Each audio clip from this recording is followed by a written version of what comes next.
قیامت کے دن اس کا سوال ہوگا، لیکن جو رب رحمت کرتا ہے اس کا سوال نہیں ہوگا۔ بچے کا تو سوال ہوگا، نعمت کا تو سوال ہوگا، بچی کا سوال نہیں ہوگا۔ اگر ہوگا تو صرف یہ ہوگا کہ میں نے تمہیں رحمتوں سے نوازا، تو نے اس میں اور بچے میں فرق کیوں رکھا؟ تو حضور نبی رحمت صلی اللہ علیہ وسلم ارشاد فرماتے ہیں، جو اپنے بچی کی تربیت کرتا ہے، اس کو پالتا ہے، پوستا ہے، جوان کرتا ہے اور اس کو عزت سے اپنے گھر سے الوداع کہتا ہے، میرے پیغمبر نے اس کو انعام کیا دیا؟ اندازہ لگاؤ لوگوں، اسلام نے اس کو انعام کیا دیا؟ وہ معاشرہ جو بچیوں کو بوجھ سمجھتا تھا، زندہ درگور کرتا تھا، پیغمبر اسلام نے انعام کیا دیا؟ فرمایا وہ بندہ جو 2 بچیوں کو عزت سے گھر سے پالتا ہے، شفقت سے پالتا ہے، پوستا ہے، اس کی تربیت کرتا ہے، عزت سے گھر سے فارغ کرتا ہے، اس کا کل قیامت کے دن انعام کیا ہوگا؟ فرمایا کل قیامت کے دن جنت میں میں محمد عربی کے ساتھ ایسے ہوگا جیسے یہ 2 انگلیاں ساتھ ہے۔ حضور کی معیت میں اس کو جنت میں مقام دیا جائے گا۔ اور یہ بڑی عجیب بات ہے، جب حضرت موسیٰ کلیم اللہ مصر سے نکلنے لگے نا تو سارے بنی اسرائیلی بھی ساتھ، تو مصر سے نکلتے ہوئے جو آپ کے جانور تھے نا انہوں نے رستہ بدل دیا، رستہ تبدیل۔ حضرت کلیم اللہ نے پوچھا اس کی وجہ،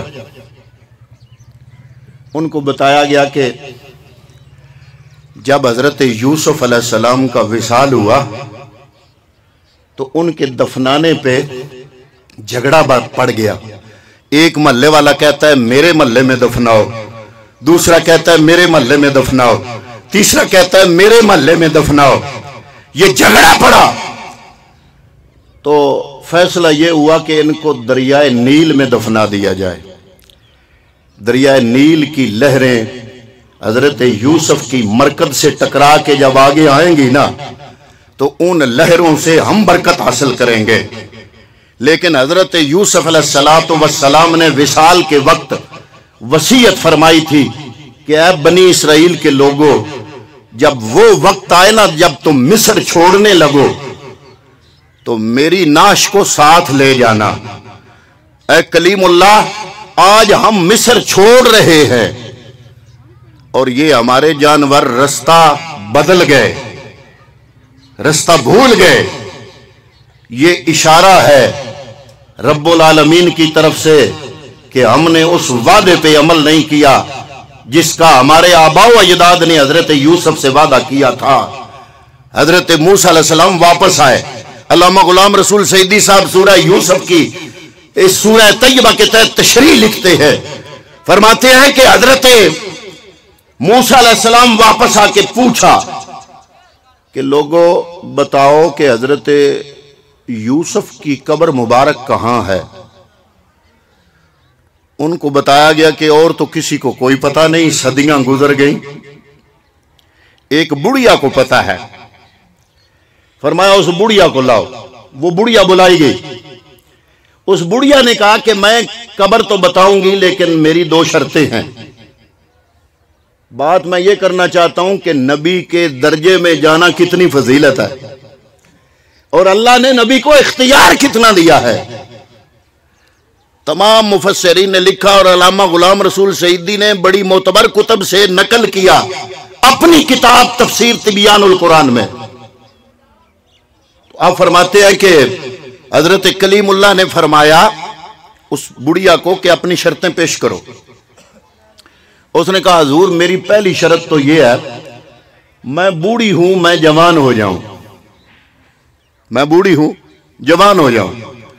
تو روایت میں یہ لفظ موجود ہے کہ ہر 52 سال کے بعد اس کا جسم 32 سالہ ہو جاتا تھا۔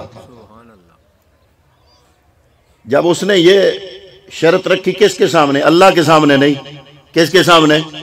پیغمبر کے سامنے، کلیم اللہ کے سامنے، حضرت موسیٰ کے سامنے۔ آپ نے فرمایا یہ تیری شرط قبول ہے۔ آپ نے یہ بھی نہیں کہا کہ میں رب سے پوچھ لوں، ہے نا حیران کن بات؟ لوگ نبی کو نبوت کو کتنا محدود سمجھتے ہیں اور میرے رب نے کتنے اختیار عطا فرمایا۔